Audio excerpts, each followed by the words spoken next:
남성에게 여성들이 끌리는가에 대해 풀어보려 합니다. 여유란 무엇일까요? 나무늘보처럼 느릿느릿 행동하는 사람을 여유 있는 분위기의 남성이라고 할까요? 아닙니다. 여유가 느껴지는 남성을 한 줄로 설명하자면 너 아니어됨, K, 이 마음속 깊은 곳에 깔려있는 사람이라고 생각합니다. 혹자는 유부남에게서 느껴지는 여유로운 바이브가 이상하게 끌린다는 사람도 있습니다. 저는 처음에 그 이야기를 들었을 땐 그냥 원래 금단의 열매가 더 달콤해 보이는 법이라 그런 게 아닐까 정도로 생각하고 넘어갔었습니다. 근데 지금 와서 곰곰이 생각해보니 물론 유부남과의 어떤 그런 것들이 더 일탈로 느껴져서 그런 것일 수도 있겠지만 그것보다는 유부남에게서 나오는 안정감과 그리고 그런 여유로운 바이브가 여성들이 말하는 여유일 수도 있겠구나 하는 생각이 들었습니다. 그리고 배블런 효과라고 들어보셨나요? 경제 효과를 설명하는 단어인데 연애 시장에도 똑같이 적용된다고 생각합니다. 저 같은 경우에는 수산시장을 가면 호객행위하는 곳은 무조건 거릅니다. 일단 호객행위 자체가 싫은 것도 있긴 한데 오죽 안 팔리면 저렇게까지 할까 싶기도 하고 뭔가 장사가 안 되는 데는 다 이유가 있다고 생각해서 더 안 갑니다.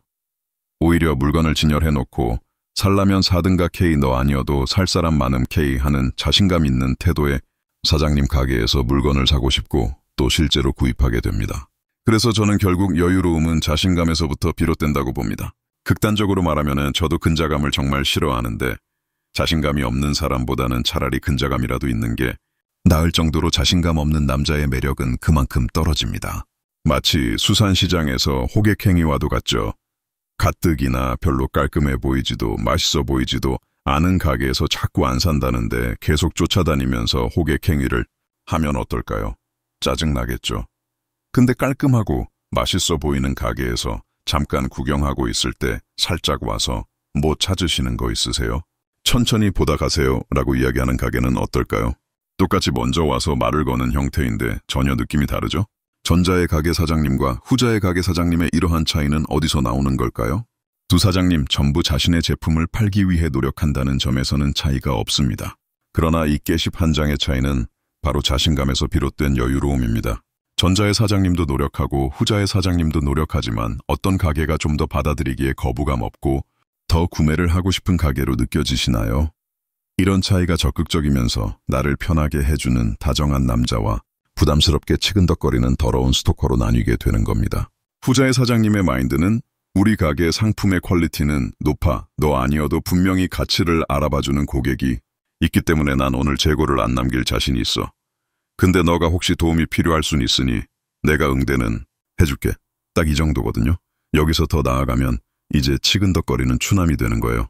이 레드라인을 넘느냐 안 넘느냐에 대한 감이 중요한 건데 이런 감은 슬프게도 연애나 썸 같은 관계를 많이 겪어봐야 깨닫고 터득하기 수월합니다. 그럼 누군가는 반문하겠죠. 난 여자가 많지 않아서 지금 연락하는 이 한 명의 여성이 나에겐 전부이다 라고 하겠죠. 그러면 그럴수록 그 관계는 더더욱 망하기 쉽습니다. 왜냐하면 절실하거든요. 절실하면 절실할수록 이성적으로 행동하지 못하고 실수하거나 자칫 첫 번째 수산시장 사장님처럼 부담스러운 호객행위로 이어질 가능성이 매우 높기 때문입니다. 한 가지 예를 들어볼까요? 카톡을 했는데 2시간 이상 답장이 없다. 그럼 여기서 여러분은 어떻게 할까요? 왜 연락이 없어? 무슨 일 있어? 걱정된다. 이 톡 보면 바로 연락 줘. 아마 이렇게 보내는 사람이 있을 거예요. 여기서 이 카톡을 보고 여자는 어떤 생각이 들까요? 날 정말 걱정하는구나. 날 정말 사랑하는구나 라고 생각할까요? 사귀는 사이라면 당연히 그렇겠지만 썸을 타는 사이거나 그냥 알고 지내는 사이라면 얘기는 180도 달라집니다. 물론 자신을 걱정해준다고 느끼고 더 호감이 상승하는 경우도 있겠지만 그럴 확률은 40%도 차이 되지 않는데 2만 원 걸 수 있습니다. 아마 오히려 무의식 중에 매력이 반감되거나 더 나아가서는 부담스럽게 느끼는 사람도 꽤 많을 겁니다. 제가 누누이 말씀드리지만 연애는 확률 싸움이라고 했죠.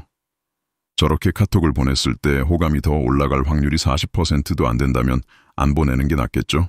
그리고 보통 여자 쪽에서 답장 텀이 2시간이 넘어간다 싶으면 보통 그 관계는 깔끔하게 포기하는 게 낫습니다. 아예 카톡으로 더 이상 연락하지 마세요. 이렇게 보내기보다는 그냥 마음속에서 내려놓으세요. 상대방이 본인을 어장친다면 본인도 상대방을 어장치세요. 그리고 동시다발적으로 여러 명의 이성과 연락하세요. 사귀는 사이도 아니기 때문에 그렇다고 해서 또 사회적으로 크게 지탄받을 일도 아니라고 봅니다. 저도 처음에는 굉장한 금사빠였어서 지금 돌이켜보면 추하게 질척거리기도 했었으며 질투와 집착도 심했었습니다. 상대방을 많이 좋아했었기 때문에 그랬던 순수한 마음이었지만 지금 생각해보면 참 건강하지 못한 방법들이었던 것 같습니다. 그리고 또 그로 인해 차였던 적도 있었고요. 그래서 제가 생각하기엔 이게 가장 중요한 부분인데요. 여러 명의 이성과 동시에 연락을 하기 시작하면 저렇게 한 사람에게 목을 매는 비참해지는 관계를 효과적으로 피할 수 있습니다. 왜냐하면 인위적으로 너 아니어도 많아 라는 마인드를 얻을 수 있기 때문이죠. 물론 바람을 피라는 이야기는 절대 아닙니다. 어디까지나 매력적인 남성이 되기 위해 연애 시작 전의 시점을 기준으로 말씀드리는 겁니다. 나머지 이야기는 4편에서 마저 말씀드리겠습니다.